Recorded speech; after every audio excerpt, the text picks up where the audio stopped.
everyone, welcome back to my channel. My name is Andrea and this is the Knitting PT. That's me on this YouTube channel. You can also find me on Instagram where I put out reels every other Friday with maker self-care tips and ergonomic stretches, ergonomic tips, stretches, posture, exercises, all that good stuff. Yeah, so you can find me on Instagram. I have all my links down below in the description box with my Patreon, my Ko-Fi, website, Instagram Ravelry page where you can find all my project notes and what yarns I used and that kind of thing.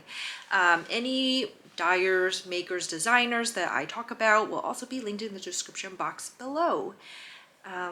So welcome back. I feel like it's been a while since I filmed. I haven't filmed since my Portland Rose City Yarn Crawl haul episode. And since then I've just been quietly recovering at home, getting back into the normal routine and just getting back into knitting.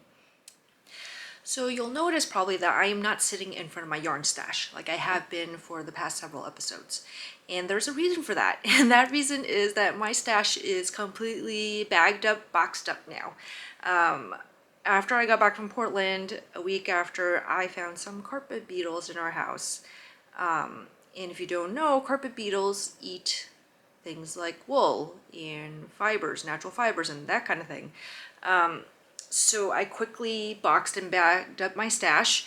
I dragged out a huge Sterilite box, filled it up with my yarn. Of course, most of it, half of it didn't fit. So then what I did was all my sweater quantities or yarn that I knew was for a specific project, I bagged up together in Ziploc bags. And now they are all bagged up and it just doesn't look very good. So I didn't want to sit in front of it because it just kind of looks like piles of yarn in bags. So carpet beetles, I've been doing a lot of vacuuming. I've got to do some like peppermint oil treatment. I have kids, young kids, so I didn't want to go the pesticide route. Also, we're living in a rented townhome right now and the management is not the most responsive. Like the oven in this house has been broken since we moved in. Broken as in I turn it on to preheat it and it never reaches the actual temperature. Like even over an hour later, it's still preheating. So I haven't been able to use the oven. And I filed like a ticket for maintenance before I left for Portland, so over a month ago, and they have still not reached out.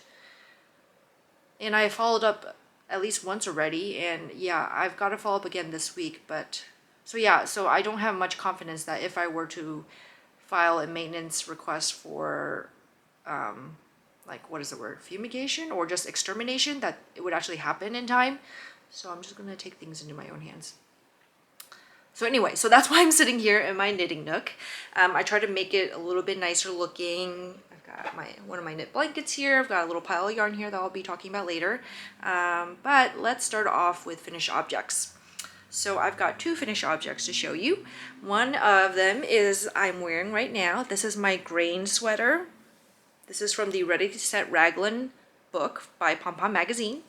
And the grain sweater is a top-down raglan garter, top-down garter stitch raglan. And you can see it's got a nice little stitch stockinette detail here along the sleeve that also continues down the side and also continues down the sleeve too. I'll kind of hold my sleeve up closer so you can kind of get a look of how that yarn looks. This yarn is the Red Pansy in the November Monet Impressionisms Club colorway. It's based off the painting Island of Nettles. It is super gorgeous. I really love how it turned out. The color blending is just so good on this one. Kelly really did an amazing job with this. I didn't alternate skeins at all. And you can see there's like not really pooling at all in this one. And those speckles, I love the little deep grayish speckles that are in there. Yeah, love it.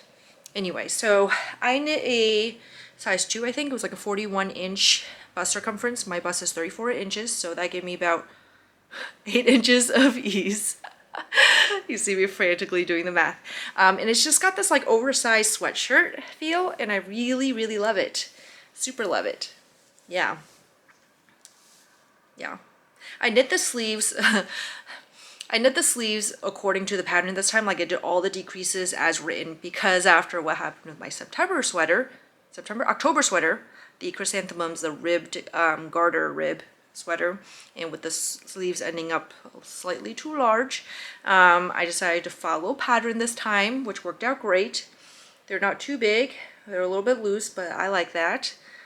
Yeah, so it turned out perfectly. I'm really super duper happy with it. And this also means that I've only got one more sweater to go before I finish my Monet collection. And I can't believe it. It's been such a journey the past year, working through each colorway and each month and just really pushing myself to be more creative and to really think outside my own creative boundaries and creative boxes that I put myself in. Yeah, I've enjoyed every moment of this. It's really given me so much inspiration. And yeah, and I'm really sad to think about it ending. But you know, we've still got at least another month, you know, however long it takes me to work on December sweater. Yeah, so I already have December's pattern picked out. I'm not going to talk about it because I'll show you all in the next episode, hopefully, once I've got it started. So yeah, so this is a Graydon sweater. The other FO I've got finished is the Clotilde sweater by Knitting for Olive. This was just one, I've had this sweater in my queue for a while, and I just on a whim decided to cast it on, and I actually cast this on before I left for Portland, like a week before I left for Portland, and then I somehow got in my head that it would be nice if I finished it in time for Portland. So I finished this sweater in 4 days, and granted it is an Aran weight sweater and it is lace, so of course it'll work up a lot faster. But here it is.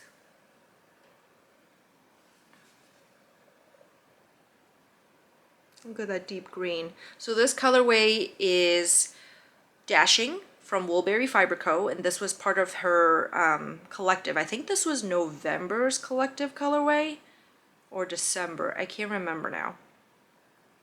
I think it was December. It was December. But yeah, this is Dashing, this deep foresty green.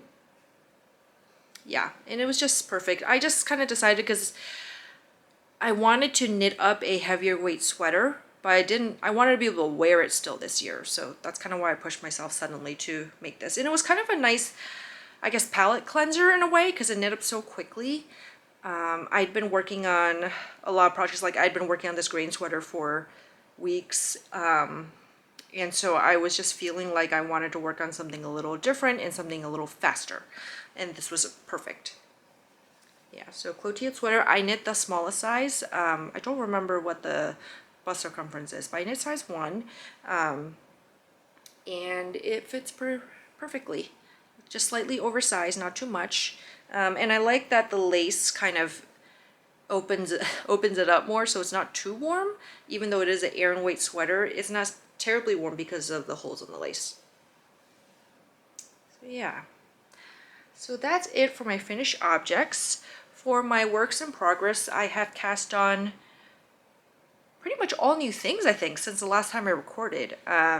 So let me start. I've got 2 test knits right now in progress. The first one is the Dear Duomo sweater. It is a pattern coming out soon by Sunghee Knits. It is her first pattern, and so far I'm really liking it. It is a bottom-up construction, and let me show you what I've gotten done so far. So I have gotten done the body, and then I split for the front and back last night. So now, right now I'm working on the back, I believe. Can't remember the back. Yeah. And this yarn is Wandering Flock in Birthday Ice Cream in their DK base. Look how pretty that is. It's this pale peachy pink with delicate speckles. Yeah, and let me show you it in the skein form. I still got one skein that I didn't wind up yet. Yeah, look how pretty that is. And it is so soft. Their DK base is so soft. It's extra fine merino, which is why. I think the micron count is quite low. Yeah. Oh, and I did want to show y'all the project bag I have it in. So I got this from the Clever Clove in one of her most recent updates. Look how cute this bag is. Yeah, Knitter's Feeling Things. And it's got all these cute little graphics. Yeah, I love it. It's so freaking cute. I actually also got a new pop socket from her.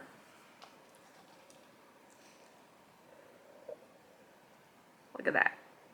It's basically me. Like, I love cats. Like, if I could be an animal, I would want to be a cat. There are many times when I wish I were a cat instead of a human, honestly. And I know that sounds weird, but it is because I love sleeping in sunbeams and I like to be alone, and I'm basically a cat in human form. But yeah, so it's this cat sitting there knitting, watching TV with a cup of tea or coffee. It is literally me. Yeah. Yeah, this is Clever Clove. I love her stuff. Her stuff is so cute. So yeah, so this is the Dear Duomo sweater. The other test I've got on the needles is from the Native Knitter, and this is the Phases sweater. And let me get this organized. I should show it up and hold it up and show you.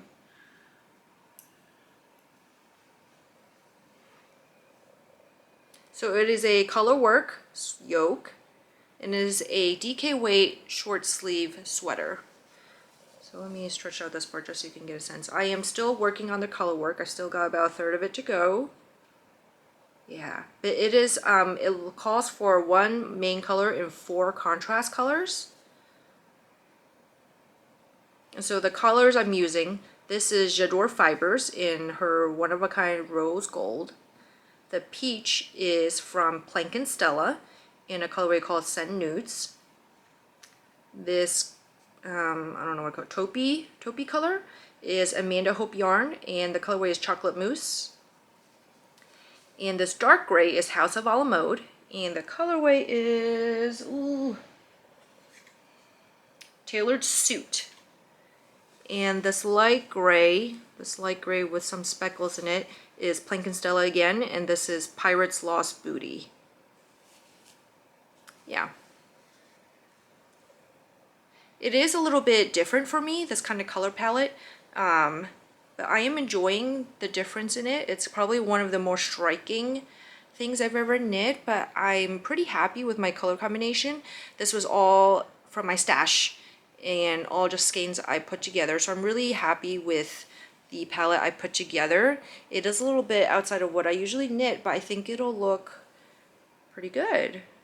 Yeah. Lindsay Knits, I think that's her handle, Lindsay Knits. She has a version that she completed already, and it's like blues with a white and gray and black combo, and it is gorgeous. Like, I want to steal it. It is that good. Like, I wish I had come up with it myself, pretty much. Yeah. Okay, make sure I don't lose a stitch here. Okay. So yeah, this is the Phases sweater by Native Knitter.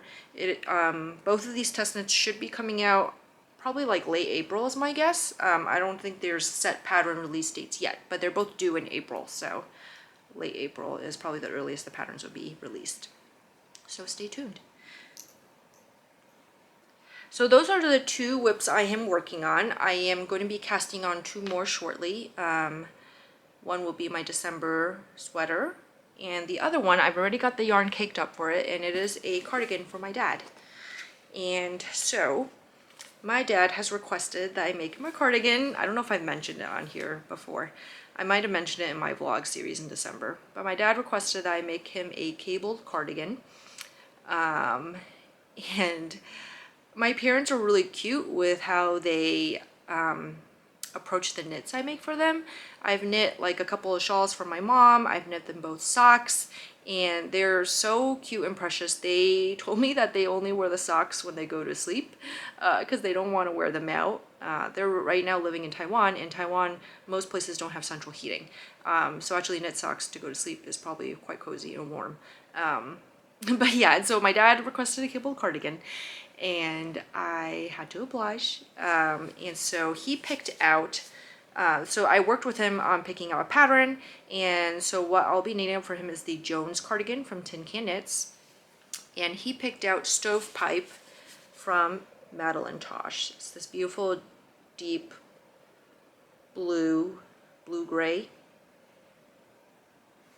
Yeah, this is on DK base, Tosh DK.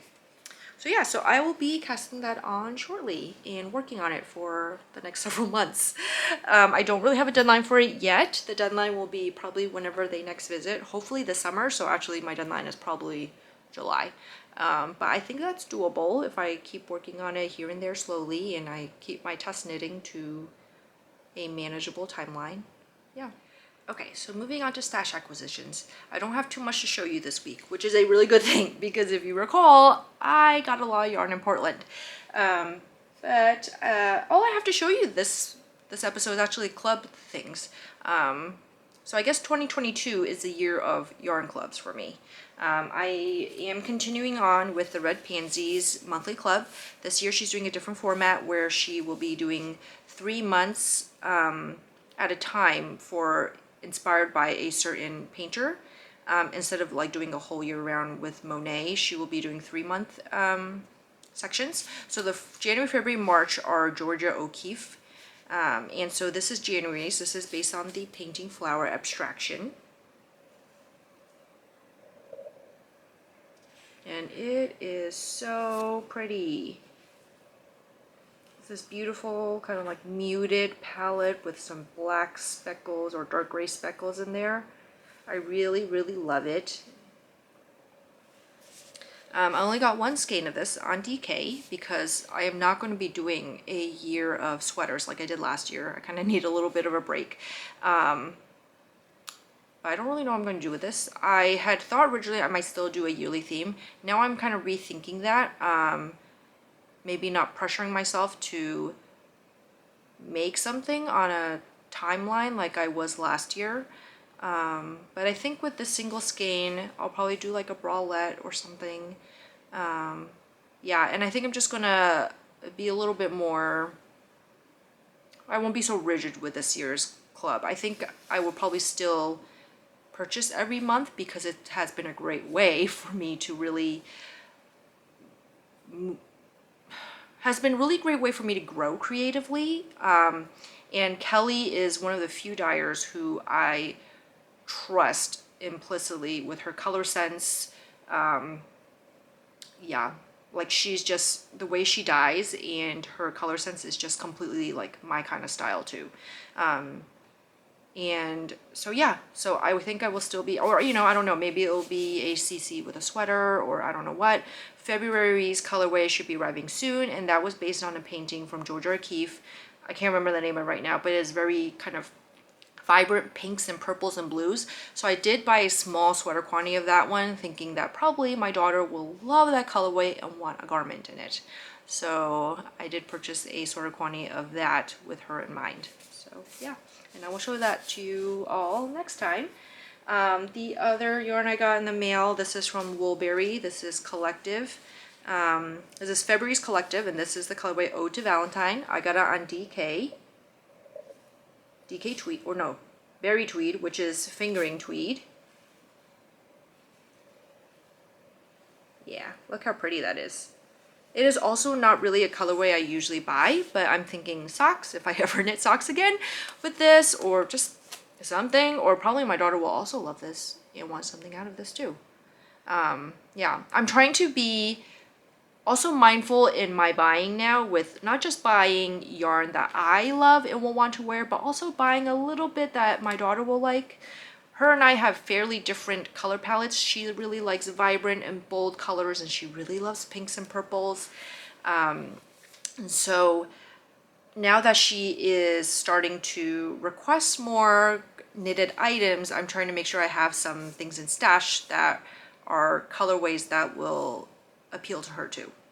So yeah, so that's where all this kind of brighter pink is coming from.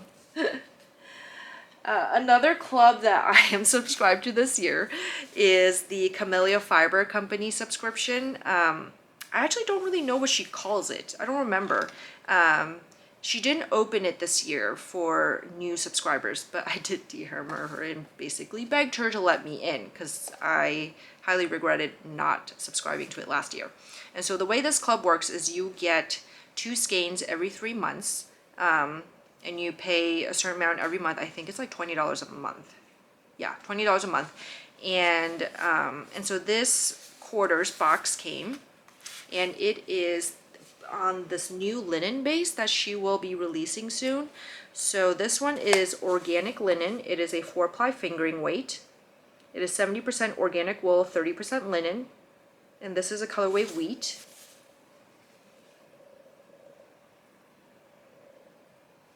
This beautiful neutral.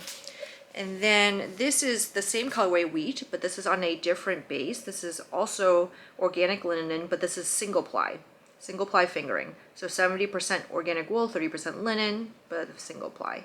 And you can kind of see the difference in the two. Of course, you know, because one is single ply and one is 4-ply. You can see the 4-ply has this beautiful twist to it, and the single ply, you can see more of that linen content coming out. So it'll be really interesting to knit these up and kind of see the difference in fabric that comes out too. Yeah. But yeah, I love it. Also, like, I love Camellia Fiber Company's colors. Like, I really love their, they're really great for their kind of tonals, and yeah. So yeah, there's that too. And I think coming this year, I will be showing you much more club colorways because I also subscribe to the Anne of Green Gables club from Woolberry Fiber Co. I loved Anne of Green Gables series growing up. It was one of the first kind of, I guess, grown-up adult books that I read, and I read them when I was in like 3rd grade. My mom bought me the box set from Costco, and it was right when we moved to Taiwan when I was in 3rd grade, and I was struggling a lot with kind of culture shock, because even though I am ethnically Chinese and Taiwanese, it wasn't where I was born and where I was raised. I'm still very American inside. And so it was a culture shock to suddenly move to a country where I look like everyone else but felt very different. And the Anne of Green Gables series were just a comfort to me. I read them so many times over and over again. They were just this world that I could escape to. And I think the story of Anne as an orphan, being adopted and entering this new community was probably something that I really connected to because I was in a somewhat similar situation, but just didn't realize it at the time. I'm realizing this now as I'm talking about it. That's probably why it spoke so deeply to me. But yeah, so I am really excited for this club coming from Bethany on Anne of Green Gables. So yeah. Moving on to our wellness tip, I wanted to talk a little bit about things to watch out for when you're crafting. And I will be, this week's reel will be basically around the same idea, but I want to elaborate a little bit more on it here in this format where I'm speaking to you. And so I've done a lot of reels where I talk about, postures to avoid, ergonomic tips, the optimal postures to be in. But I wanted to kind of look at it from a different angle and give you this spin on maybe what you should be watching for when you're crafting and some common sources of tension or pain that can happen when we're crafting. And so what I mean by that is just that when we're crafting, we're knitting or crocheting, especially if we're trying a new technique or working on something that requires a lot of concentration, tension can kind of land in our body in very typical areas. And so I'm just going to outline quickly what those areas are. The first one is your jaw. And so one of the things is that when we are stressed or we are concentrating a lot, our jaws can actually clench and get quite tight. And so one of the things is to watch out for that. Notice if your jaw is feeling really tight. Are your teeth touching? Are you really, keeping your mouth closed very firmly as you are concentrating? And if you are, relax it. The other part is our shoulders and our neck. You know, are you craning your head down to look at your work? Are your shoulders tensed up because you're looking and concentrating so hard and trying to look at something so intently? The other thing is, are your hands holding and gripping your project super tightly too? Sometimes that can be related to maybe your needles are too slick or your yarn is too slick, and so you're holding on because you don't want your stitches to fall off your needles. The other thing too is maybe if you're working on something you're not used to, if you're working on socks for the first time and you're using smaller needles that you're not used to, your hands can really grip on very tightly without you realizing it. And so those are the main areas I would say to watch out for when you're crafting. You know, try to take note of your jaw, your neck, and your shoulders and your hands in an effort to avoid creating pain and discomfort for you down the road. I hope that's helpful. I hope that makes sense too. Sometimes I feel like when I'm saying these things that I'm not the most coherent and I'm not the most well-spoken. And so I don't know if my intent and my message really comes across as well. I am someone who I'm really like having to script out what I say makes me more nervous. And so I prefer just kind of speak off the cuff. This also is more similar to kind of how I interact with my patients. But I hope that doesn't make things confusing for you. And if it does, please let me know and I will try some other method. But please also watch out for that reel coming out where I will also break it down into a bite-sized digestible format. Yeah. And so that's it for this episode. Thank you for joining me. I hope you enjoyed seeing the yarn, my works in progress, my finished objects. And that's it. I'm sorry. This is such an awkward way to end everything. Yeah. Anyway, so I will see you guys next time. Happy knitting.